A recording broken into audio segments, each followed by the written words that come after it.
Babalik tayo sa Philoil Flying V Center sa quarterfinal matchup sa pagitan ng Lady Jet Spikers at Perlas Lady Spikers. At nakikita nyo sa inyong mga scores na nagpapalitan lang, Coach Ronnie, ng sets. Lady Jet Spikers 1 and 3, 2 and 4 para sa Perlas Spikers. At kaya meron tayong set number 5 kung saan isa sa dalawang team na to na pareho nagsimula na may talo nung quarterfinals ay makakakuha ng kanilang unang panalo pa lang. At ang Perlas Spikers, talaga nakikita natin yung trend sa kanila, Coach Ronnie. Pag natatalo ng set before, babawi yan. At naghanda naman talaga sila para sa set 4. Ang Lady Jet Spikers, may mga errors din, lalo na yung huli, yung palo na yun ni Cases na sumabit sa antena. Kaya nabaon sila 25-20. Sets 1 and 3 na punta sa Philippine Air Force. Sets 2 and 4 kinuha ng Perlas Spikers. Ang pinakamalaking bagay dyan mula sa 14 na unforced errors ng Perlas Spikers sa set number 3, naibaba nila sa 6 at muling mas maayos ang kanilang opensa, matibay yung kanilang blocking, 4 block points laban sa isa ng kalaban. At ngayon, isa lang ang kasiguro doon kasamang Eric. Ito na ang huling set sa pagitan ng Perlas Spikers at ng Philippine Air Force bago tayo umabot sa araw ng Miyerkules. Parehong koponan po. Pumapasok dito sa matchup na to. Walang panalo sa quarterfinals. 0-1 ang Perlas Lady Spikers. 0-1 ang Lady Jet Spikers. Para po sa update, para sa mga hindi pa nakapanood ng ibang mga laban, ang update po natin, Lady Warriors 2-0 na sa quarterfinals. Samantalang ang Cool Smashers 1 win, 1 loss. Ito, mahirap maghabol dito sa dulo. 15 lang to eh. Balmaceda. Itong dalawang teams na to, sa huling talo nila na 5-setter, pareho silang naunahan ng kalaban. Cool Smashers sumamang na maaga sa Perlas at ang Lady Warriors naunahan din ng Air Force sa 5th and final set dun sa kanilang huling paghaharap. Ito po ang leading scorers, Coach Ronnie. And that's a tournament best 28 points para dito kay Hupia Inc. Persola once again leading local scorer. That's 42 points combined. Tapik and Cases with 23 points together para tulungan naman ang opensiba ng Philippine Air Force. Dalawa ng maaga itong Lady Jet Spikers kontra sa Perlas Spikers. Set number 5.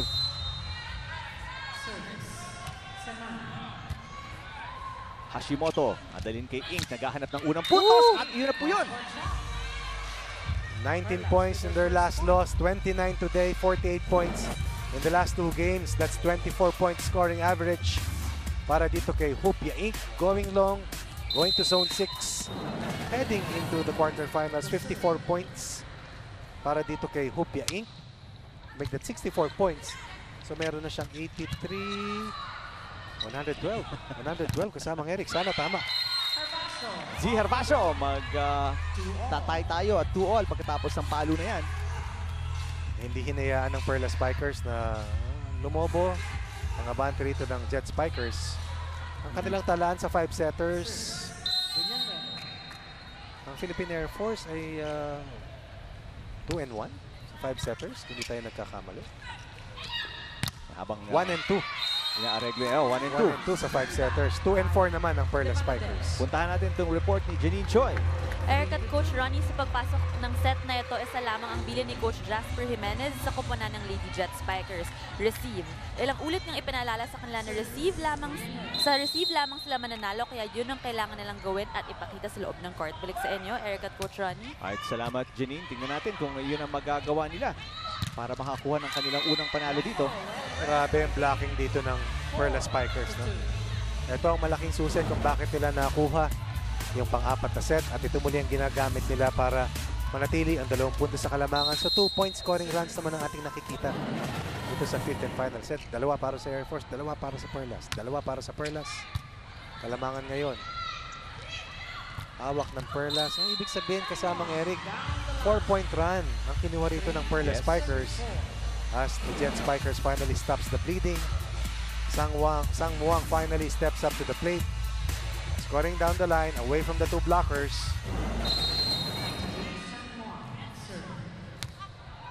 Sang Muang, naghahabol ng isa ang Lady Jet Spikers. G. Herbacio, yes! Tremendous composure coming from Hashimoto. Alanganin ang reception. Tingnan mo kung gaano niya kalakas itinulak yung one-hand set. At nahuli ng bahagya, naunahan itong si Yari Yonko. 2-point lead, Perlas Spikers.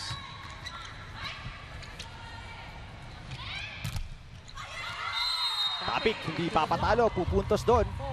Sipag nitong si Josie Tapik, hahanga ka rin talaga. Coming off a 19-point performance in that loss versus the Lady Warriors just last Saturday. Uy! Yun lang ang masakit. Tapik, may service error at kaya hindi rin sila makakuha ng momentum dito, Coach Ronnie. Oo. Deflating talaga yung service errors, lalong-lalo na. It's only a race to 15, although meron tayong dalawang extended sets na nakita dito sa labang ito. Sa unang set, maging sa ating pangatlong set. Miss hit by Antipuesto. Biggest lead, hawak ngayon. Ang Perlas Spikers, 3. Kanilang abante, 7-4.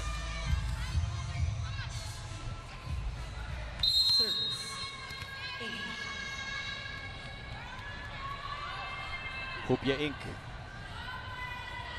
Medyo komportable ng kalamangan to. Maganda pa yung serve. Over-receive ni Cases. Aatake ngayon. Si Hervasio. 4 touches. Hindi lulusot. Pero Hervasio napapatalo na gustong umangal. Pero hindi uubra yun syempre sa ating mga officials. Tingnan natin. Parang tumalbog nga din sa kamay ng konti. No? May punto doon si G. Hervasio. Tumawid eh, no? Hervasio, babawi. Ando doon si Sang Muang. Antipuesto. Muntik na makapuntos na pero maganda floor defense ulit ng Perlas. Ganda nung save ni Amanda Villanueva. Cases. Hervasio. Ahabol si De Jesus. Hervasio. Cathy Bersola. Yes! Good counter coming from Bersola. Read that dump play all the way. Bersola once again with another critical point. 3-point lead at 8-5. Grabe yung mga rallies dito. Change over tayo at the 8th point ng ating laro. Again, 3 pa rin ang kalamangan ng Perlas Spikers, 8-5.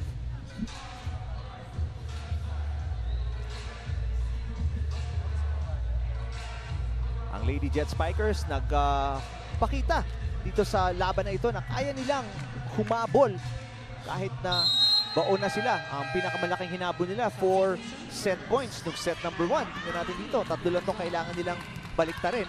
Nicole Tiamzon papasok para kay Amanda Villanueva. Mas mataas-taas na ceiling, especially sa harap kung saan naroon si Hashimoto, Bersola at Tiamzon para sa depensa. Jump serve si Hervasio. Magandang receive para kay Cases. Cases sa atake. Hervasio. Hashimoto punta kay Tiamzon. Yes! Kailan pa huling naglaro si Nicole Tiamzon? Hindi ko na maalala kung anong set. Pero always ready when her number is called. And this is the UP connection working for Coach Jerry. He gagraduate next week. Nicole Tiamzon will turn a new page in her life. But right now, they want to turn a new page in the quarterfinals as they aim to keep their hopes alive of still making it to the Final Four. Oh, jump serve. Medyo tagilid para kay Z. Hervasio. Nabibigyan pa rin ng pagkakataon dito ang Lady Jet Spikers. 3 lang. Hinahabol nila. 6-9. Cases magsaserve. At tandaan natin, nung set number 4, kung di ako nagkakamali, kita nyo si Sasa de Banadera, Amanda Villanueva. Nakatulong yung service ni Cases pero hindi dito. Coach Ronnie, binalik niya yung puntos na pinigay din ni Hervasio kanina lang. Ganda ng basa ni Hupia Inc. doon. Ayun, tama na ang ilag niya sa wakas kasamang Eric. And that could be costly because right now, double-digit output. 10 points for the Perlas Spikers. 4 points ahead and only 5 points away from winning their first match in the quarterfinals. Only make that 4 points away. Coming off that attack error nitong si, was that Tapik or Antipuesto? Sa timeout dito, Coach Jasper Jimenez, pakinggan natin. Tayo, hindi pa tapos yan. Ha? Sige lang, tatiming lang tayo, tatiming lang ha. Hindi tayo maka-receive eh. Ngayon, receive natin. Isang magandang receive lang para makuha uli natin yung momentum natin. Okay? Ha? So go. Laban tayo. Ingay sa loob.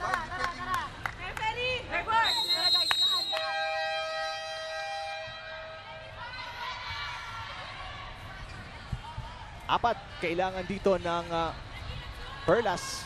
Samantala, ang Lady Jet Spikers 5 ang hahabulin nila dito para matikman ang una nilang panalo dito sa quarterfinals.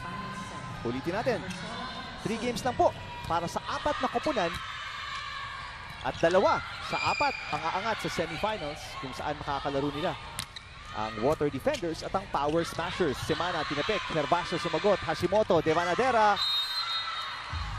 Outside, puntos para sa Lady Jet Spikers. Halos palitan na lang ng errors yung ating nakikita rito sa dulo. It's a battle of the stronger will. Fatigue, pressure, staying away from extinction. Yun ang tangka ng ating mga manlalaro. Oh, unfortunate para kay Tiamzon. Topic, may depensa sa net kontra kay Nicole Tiamzon. At eto na po ang Lady Jet Spikers. 3 na lang, hinahabol Coach Ronnie. Isa lang po ang kasiguraduhan. Ito na ang huli na set sa paglalaban ng Perlas Spikers at ng Jet Spikers. Hupia Inc. Tiamzon ulit, babawi. Drop! Yes! Balik sa 4, kalamangan ng Perlas Lady Spikers. 3 na lang para makuha yung una rin nilang panalo sa quarterfinals. 2 out of 3 para kay Nicole Tiamzon in this critical juncture ng ating pang-5 set. This time, it's the drop over the blockers. 4-point lead and only 3 points away from this come from behind win kung sakasakali, no? Para sa kanila. Oh, not a good first ball. Free ball na ibigay nila dito sa Perlas, pero nagkaagulo din ang reception ng Lady Spikers. Pero Tiamzon, kalmado, off-speed lang. At eto na, 2 na lang ang kailangan ng Perlas. Tatawag ng huling timeout si Coach Jasper Jimenez dito. Pakinggan natin. Nawawala timing natin sa block. Ibalik lang natin yung timing. Concussion natin, ha? Isang magandang receive lang. Isang opensa muna tayo bago kunin natin sa block. Hindi pa lang yan. Dahan-dahan lang. Okay? Go. Taas natin yung run natin. Okay? Huwag muna siya surrender. Matagal pa yan. Dalawa pa eh. Ha? One stop muna tayo. Tapos dahan-dahan. Okay?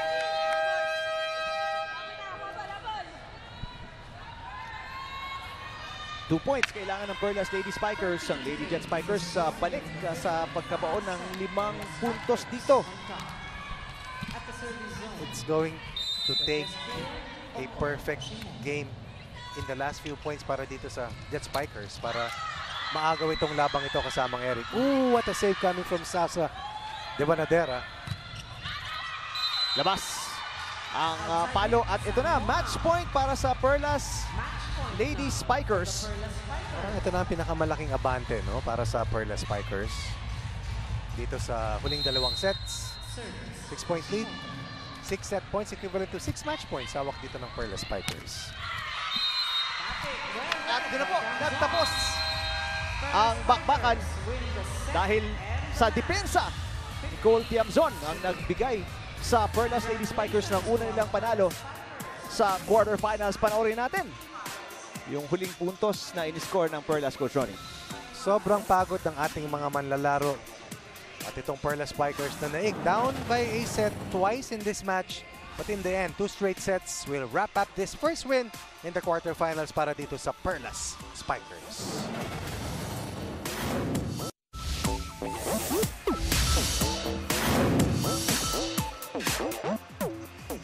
Nagbabalik tayo sa Philoil Flying V Center kung saan ang Perlas Lady Spikers umabot na naman sa 5 sets. Pero dito, naibaliktad nila yung kapalaran nila na nung 2 huling laban nila na umabot ng 5 sets parehong baon. Tama ka. Dito, nakabawi 2 sila. game losing streak, naputol nila. Pero ang higit dyan, buhay pa yung kanilang kampanya na makarating pa sa semis. Ang ating best player, hatid sa inyo ng Ribisco, making delightful moments possible anytime, anywhere, ay kasama ni Janine Choi.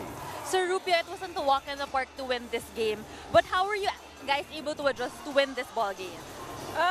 We've been working really hard lately. You know, like all the games, we've been struggling to find out what to do. You know, like we're getting everyone committed to the game. We need everyone to put in the ball away. So this is to prove that this league is really good. Like everyone is here to win. Like everyone wants to beat everyone. So there's no easy game. You know, like everyone is working hard. So like it's a matter of like who has less errors. So I guess today we had less errors than the Air Force. And yeah, we got the win, which is really good. It feels good to win.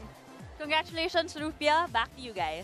Alright, salamat Janine. Congratulations Hupia Inc. at ang Perlas Lady Spikers. Nakuha ang una nilang panalo dito sa quarterfinals. 1-1 na sila, Coach Ronnie, at nagbigay ng buhay at pag-asa na magkaroon ng sunod pang panalo para makaangat sa ating standings at makapasok sa semifinals. Sipaan sa Thursday, Lady Warriors, 1 foot inside the semifinals. Pero sino pa bang makakasama nila? Of course, kasama ang Water Defenders at ang Power Smashers. At ito po ang ating huling paghaharap pagdating sa Huwebes. Dito po tayo sa Philoil Flying V Center. Punta po kayo ng live para makita yung dalawang laban na yan. Cool Smashers kontra sa Lady Jet Spikers. Ang ipapalabas natin sa inyo sa S&A. Huling araw na po ang Huwebes ng ating quarterfinals. At ito po yung huling laban ng quarterfinals. Perlas Lady Spikers naghahanap ng kanilang pangalawang sunod na panalo kontra sa koponan na nanalo din kanina kontra sa Cool Smashers. Pareho silang 1-1 sa ating standings. Tulad nga na sabi ni Coach Ronnie, pag-asang makasama ang Water Defenders at ang Power Smashers na nasa semifinals na waiting. Semifinals pa magsisimula sa Sabado. So manood po kayo at tutukan ninyo ang SNA. Tuloy-tuloy talaga. Tuloy ang bakbakan dito. Bawal ang pahinga. Maraming salamat sa ating director na si Al Neri, ang ating producer na si Malu Neri, executive producer Malu Neri, associate producer Eva De Los Reyes, panel director Mickey Merabueno, at ang ating staff ng ABS-CBN Sports. Dala ng 30 points ni Hupia Inc. Ang Perlas Lady Spikers na kuha ang kanilang panalo kontra sa wala pang panalong Lady Jet Spikers. Ang ating coverage ng quarterfinals ng Reinforced Conference nitong Premier Volleyball League hatid sa inyo ng ABS-CBN Sports.